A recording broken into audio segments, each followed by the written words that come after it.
Assalamualaikum, salam Malaysia Madani. Kanta 744 mendahului berita. Kita mulakan dengan rangkuman berita utama dalam segmen esensi. Invest Malaysia New York mengetengahkan hala 7 negara yang dibina melalui kerangka ekonomi madani yang menarik minat pelabur pasaran modal, equity dan bond dengan nilai aset di bawah pengurusan mencecah $40 trilion Amerika. Perdana Menteri Datuk Seri Anwar Ibrahim yang menyampaikan ucap tama pada Majlis Invest Malaysia New York yakin forum ini dapat menarik minat dan mengukuhkan keyakinan pelabur untuk melakukan pelaburan di Malaysia. Mesyuarat Suruhanjaya bersama JCM ke-9 antara Malaysia dan Iraq yang telah tertangguh sekian lama akan bersidang semula dalam masa terdekat. Antara yang akan diberi tumpuan dalam perbincangan dan skop kerjasama termasuk ekonomi, pendidikan, hubungan udara dan pelancongan selain meneroka peluang kerjasama baru.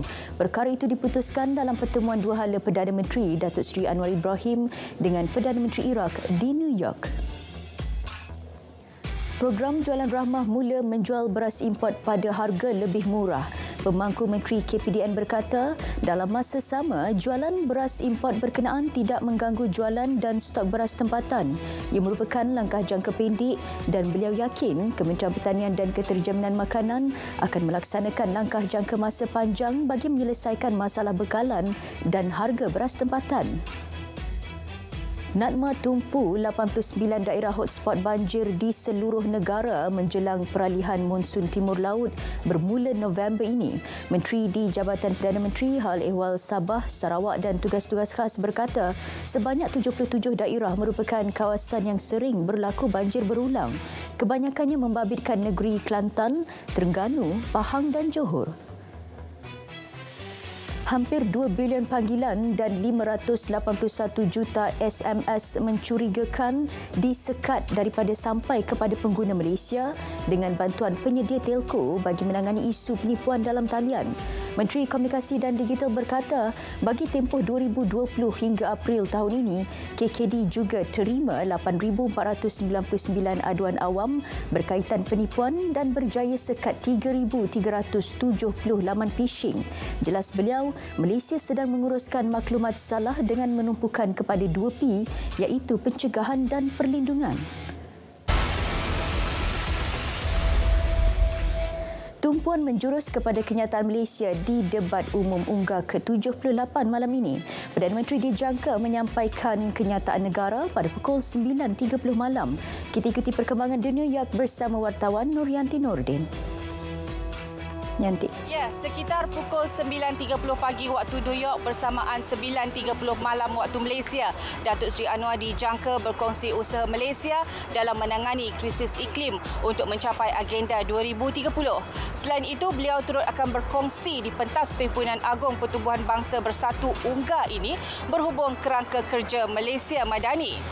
Beliau juga dijangka turut tidak melupakan untuk membawa beberapa isu global seperti isu Palestin dan Rohingya. Penyampaian kenyataan Malaysia ini mendapat perhatian antarabangsa berikutan ini kemunculan pertama Datuk Seri Anwar sebagai Perdana Menteri di pentas Pertubuhan Bangsa Bersatu ini.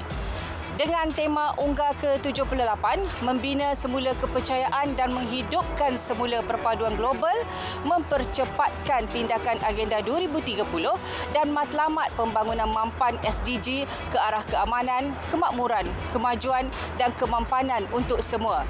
Ucapan 15 minit yang dihaskan kepada setiap pemimpin dunia akan digunakan sebaiknya Malaysia untuk membawa suara negara. Jadi 9.30 malam ini waktu Malaysia, ikuti saluran berita RTM, TV1 dan saluran media sosial RTM untuk siaran langsung kenyataan Malaysia dalam debat umum PBB UNGA ke-78. Laporan Nuryanti Nordin dari New York, kita kembali ke Angkasa Puri Kota Media. Nuryanti, terima kasih. Perdana Menteri bertemu Duta Khas Presiden Amerika Syarikat mengenai iklim mengadakan perbincangan pelbagai isu yang termasuk isu berkaitan alam sekitar, tenaga pulih baharu dan perubahan iklim yang kian meruncing. Beliau turut sampaikan hasrat Malaysia untuk terus bekerjasama rapat dengan Amerika Syarikat bagi mengekang perubahan iklim dan kesan-kesannya ke atas alam sekitar serta kesihatan manusia. Identiti mayat hampir reput dipercayai dibunuh yang ditemukan berhampiran kebun kelapa sawit di Pulau Sebang 16 September lalu telah dikenal pasti menerusi ujian DNA. Menurut Ketua Polis Melaka, ia merupakan lelaki tempatan R. Darwin Raj, 24 tahun yang dilapor hilang di Tampin Negeri Sembilan sejak 10 September. Menerusi operasi khas OP Kejam, 6 individu yang merupakan rakan mangsa ditahan. Siasatan awal dapati mangsa dibunuh kerana dendam lama. 4 suspek curi kabel berjaya ditahan selepas salah satu kereta dinaiki mereka terbabas dan merempuh tembok pusat kegiatan masyarakat Kemas Jasin pagi semalam. Menurut Ketua Polis Daerah Jasin, sekitar pukul 5.30 pagi, pasukan rondaan mendapati kabel Telekom Malaysia telah dipotong di tepi jalan Melaka Muar. Nilai kerugian akibat kerosakan dianggarkan RM30,000. Semua suspek mempunyai rekod kesalahan lampau berkaitan jenayah dan dadah. Jalankan aktiviti pemalsuan surat dalam proses pertimbangan UNHCR. 2 suspek etnik Rohingya ditahan Jabatan Imigresen Perlis. 2 komputer riba mengandungi kira-kira 200 dokumen surat dalam proses pertimbangan UNHCR palsu dan hampir 100 dokumen sijil kahwin juga disyaki palsu ditemui. Pengarah Imigresen Perlis berkata suspek mengaburi pihak berkuasa di sebalik lokasi madrasah mengajar Al-Quran mengajar anak-anak Rohingya. Op Skorpion Rantai Pening berjaya menyelamatkan mangsa culik warga Indonesia 17 September lalu. Sementara 14 suspek berusia 23 hingga 70 tahun berjaya ditahan. Ketua Polis Pulau Pinang berkata mangsa berusia 36 tahun diculik ketika berada di Relau pada 7 September lalu untuk dijadikan tebusan. Ia berikutan masalah hutang perniagaan lebih RM1.5 juta ditanggung suaminya yang juga warga Indonesia bersama seorang lelaki tempatan. Kes disiasat mengikut Seksyen 3-1 Akta Culik 1961. Lelaki berusia 21 tahun yang tular kerana lakukan perbuatan tidak senonoh di tempat awam ditahan pada Rabu. Ketua Polis Daerah Kluang memberitahu suspek ditahan di Taman Intan. Polis mengesan video suspek yang tular memaparkan perbuatan terbabit di Taman Delima pada awal pagi Ahad lalu. 5 suspek aktiviti pengedaran dadah ditahan dalam 2 serbuan di Ipoh. Ketua Polis Perak memaklumkan menerusi serbuan itu, pihaknya juga merampas dadah bernilai RM1.56 juta. 4 daripada suspek positif dadah. Semakan turut dapati 4 suspek mempunyai rekod kesalahan jenayah lampau dan dadah. Kesemua mereka direman 7 hari.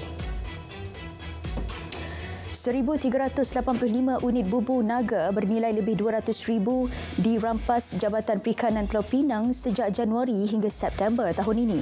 Pengarahnya berkata, tindakan tegas diambil terhadap pihak terbabit yang menyebabkan kerugian sumber kerana bubu tersebut turut memerangkap anak ikan.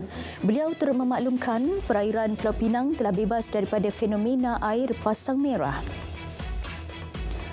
ABIM dan Persatuan Kebangsaan Pelajar Islam Malaysia PKPIM gesa Jabatan Agama Islam Wilayah Persekutuan Jawi siasat mana-mana individu yang melakukan qazaf. Presiden PKPIM berkata, tindakan memfitnah tanpa dibuktikan bersalah tidak seharusnya dinormalisasikan dalam masyarakat hari ini. Sementara Naib Presiden ABIM berkata, perbezaan fahaman dan ideologi politik tidak harus sehingga menghina dan memfitnah kerana tindakan berkenaan akan menyuburkan kebencian sesama masyarakat. Pastikan kawasan sekolah selamat daripada anasir buli dan gangguan seksual. Kementerian Pendidikan buka ruang kepada komuniti bina ekosistem lebih selamat untuk sekolah dan anak-anak. Ia melibatkan anggota masyarakat, pihak sekolah dan PIBG. Menteri Pendidikan berkata, kedua-dua isu tersebut memerlukan intervensi dan advokasi selain ditangani. 12 kes malaria import direkodkan di Jelebu melibatkan perkampungan orang asli sejak Julai lalu. Ahli Parlimen Jelebu berkata, keadaan terkawal dan kaedah kawalan vektor yang berkesan dilaksanakan bagi membendung penularan jangkitan. Beliau berharap Jabatan Kesihatan terus mengadakan kempen kesedaran ke seluruh perkampungan orang asli terhadap penyakit berkenaan. 9 daripada 22 projek perumahan prima yang bermasalah berjaya dipulihkan setakat 31 Julai lalu. Timbalan Menteri Pembangunan Kerajaan Tempatan berkata ia merangkumi 6,406 unit kediaman yang kini dalam proses penyerahan kunci kepada pembeli. 13 lagi projek sakit merangkumi 9,528 unit kediaman disasar berjaya disiapkan hujung tahun depan.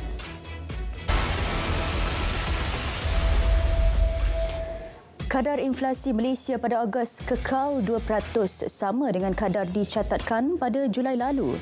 Bagi perbandingan dengan negara terpilih, Dawson berkata kadar itu lebih rendah berbanding zon Eropah dan Filipina 5.3%, Republik Korea 3.4%, Indonesia 3.3% dan Vietnam 3.0%. Di peringkat negeri, Ketua Perangkawan maklumkan 7 negeri rekodkan peningkatan melebihi paras inflasi negara 2%, iaitu Sarawak, Putrajaya, Perlis, Perak, Selangor, Pahang dan Melaka. Kenderaan utiliti sukan Proton X90 masuki pasaran Mauritius, Afrika Selatan dan Brunei. Proton maklumkan X90 diperkenalkan di Mauritius pada 4 Ogos, disusuli Afrika Selatan 25 Ogos.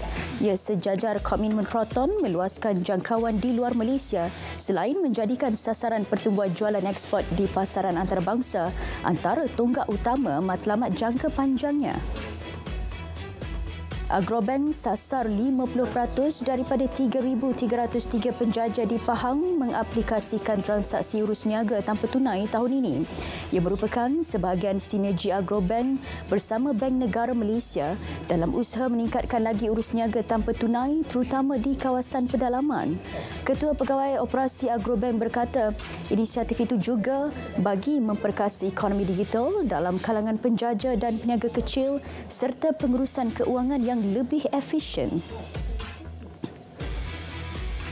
Lebih 2,000 peluang pekerjaan ditawarkan menerusi program Kerjaya at MOT, anjuran Kementerian Pengangkutan yang akan berlangsung pada 23 dan 24 September ini di Pusat Beli-belah Aeon Nilai. Esko Negeri Sembilan berkata, antara agensi terlibat ialah Prasarana Malaysia Berhad, Express Rail Link Sendirian Berhad ERL, Malaysia Rail Link Sendirian Berhad MRL, Malaysia Airport Holding Berhad serta beberapa syarikat penerbangan swasta antaranya AirAsia, My Airline dan Batik Air. Adab ketika berniaga merupakan tunjang utama ekonomi Islam bagi pemain industri melakukan pelbagai inovasi atau penambahbaikan.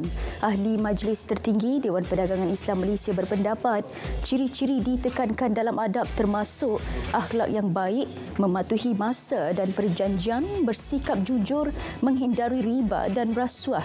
Ia sekaligus meraih kepercayaan pelanggan dan mampu meluaskan pasaran sehingga peringkat antarabangsa.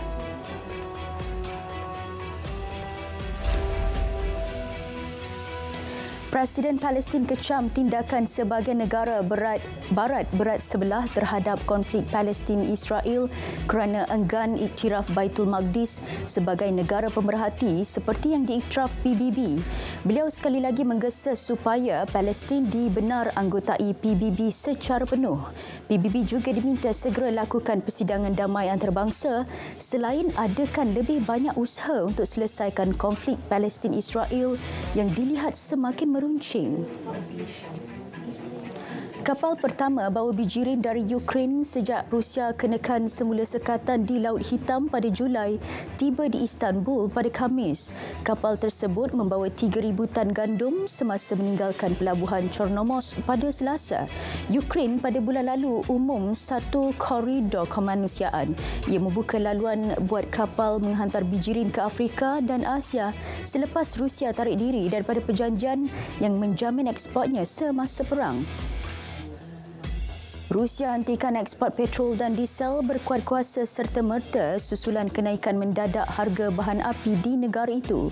Langkah tersebut bagi menstabilkan pasaran bahan api domestik dan bersifat sementara. Bagaimanapun, tiada tarikh tamat ditetapkan. Perdana Menteri Rusia dalam kenyataan berkata, usaha itu akan membantu memenuhi pasaran yang seterusnya membolehkan penurunan harga untuk pengguna. New Zealand isytihar darurat 7 hari di Bandaraya Queenstown susulan hujan lebat dan banjir. Langkah itu bertujuan membolehkan perkhidmatan kecemasan membantu mereka yang terjejas. Datuk Bandar berkata cuaca semasa berubah-ubah dan majlis daerah bekerja sepanjang malam untuk menilai tahap penuh banjir. Selepas 11 jam perbahasan, kesemua 215 ahli Senat India mengundi menyokong pindaan undang-undang yang membolehkan 1/3 daripada kerusi di Dewan Perwakilan serta Parlimen Wilayah dikhaskan untuk wanita. Dan Kanta 744 berakhir di sini. Selepas ini kita ikuti berita perdana bersama Fatil Hidayat dan Hazel Desmond untuk paparan komprehensif Malaysia Madani Tekad Perpaduan Penuhi Harapan. Assalamualaikum.